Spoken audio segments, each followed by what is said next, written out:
Coríntios. Eu falei o capítulo, não falei? 2 Coríntios, capítulo 4. As cartas que Paulo escreveu para a igreja de Corinto foi de uma extrema necessidade. A igreja de Corinto era uma igreja absolutamente problemática. Tinha gente com dons espirituais, mas tinha também quem se deitava com a madrasta, a mulher do próprio pai. Era uma igreja que tinha esses dois polos. Aí Paulo resolveu discorrer, falar com propriedade sobre a morte que os crentes deveriam morrer. Ah, se eu tivesse a habilidade de falar, ah, se eu tivesse o poder de síntese que muitos outros já tiveram e têm no mundo, para poder discutir alguma coisa a respeito, mas nessa pequena parcela que Deus me deu, eu quero dividir com você. Pelo que, tendo este ministério, segundo a misericórdia que nos foi feita, não desfalecemos. Irmãos, o que eu quero dizer para vocês é de forma expositiva, não é temática, é expondo aquilo que Paulo disse. Paulo estava como alguém que disseca, que vai separando parte por parte e mostrando para os irmãos. Então, uma das primeiras tentações que vem para quem tem o ministério é o quê? O desfalecer. Enfraquecer no ânimo, enfraquecer na saúde emocional, espiritual, física, em todos os níveis. Enfraquecer em todas as áreas da sua vida. Você lembra de uma parábola que o Senhor contou? A parábola do semeador. Os homens saíram a semear. Uma parte cai à beira do caminho. As aves do céu vieram e comeram. Outra parte caiu sobre a pedra. Pedra não tem profundidade. A terra que está sobre ela não tem profundidade para possibilitar que a raiz se fortaleça. A planta morreu.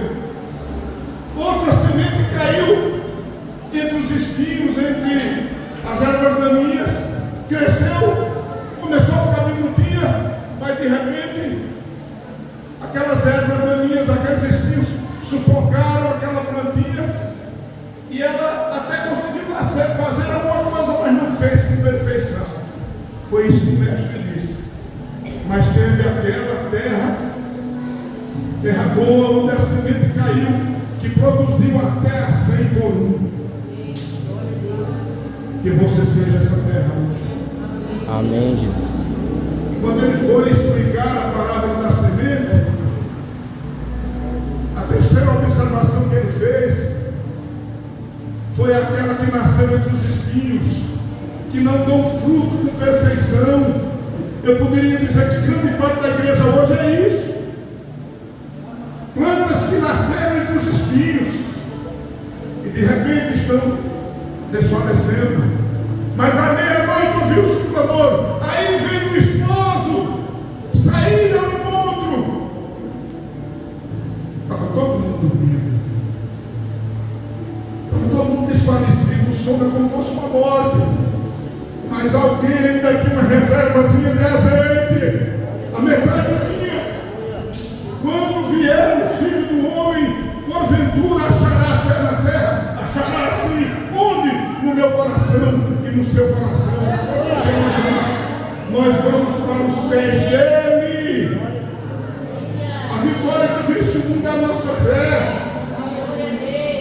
É acreditar no que não está vendo. É ter esperança naquilo que creu. É esperar por aquele que prometeu, que disse que a nossa leve momentânea tribulação produz para a nossa vida um eterno peso de glória. Nada pode superar a glória que em nós há de ser revelada. Eu estou trocando 60, 70, 80 anos aqui na terra por uma eternidade ao lado de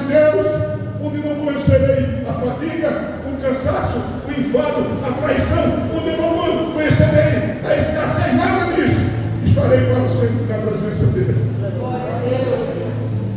Não desfaleça, meu irmão. Não desfaleça. Se você atender ao clamor do mundo, você desfalece.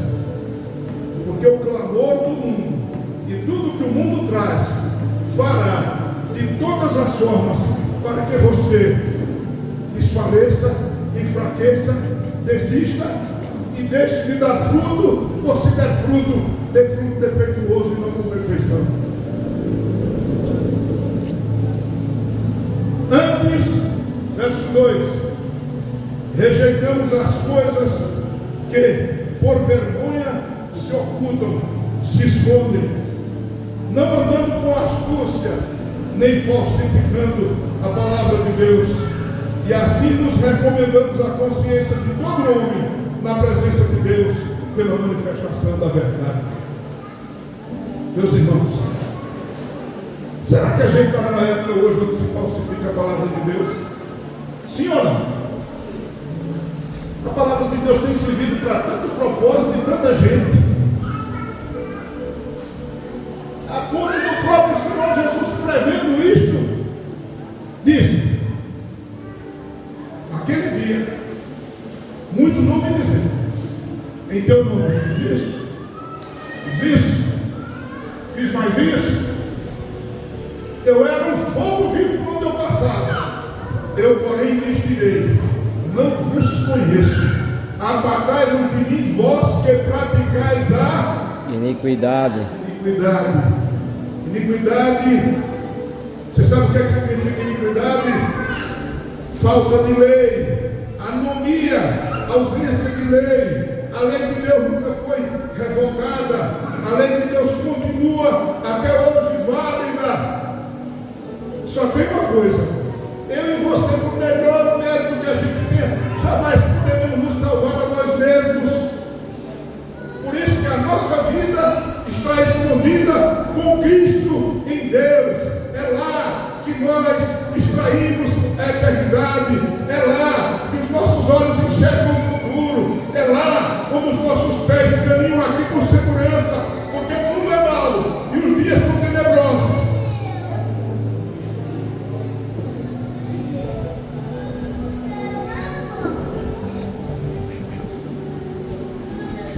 Mas, verso 3, se ainda o nosso evangelho está encoberto, para os que se perdem está encoberto, nos quais o Deus deste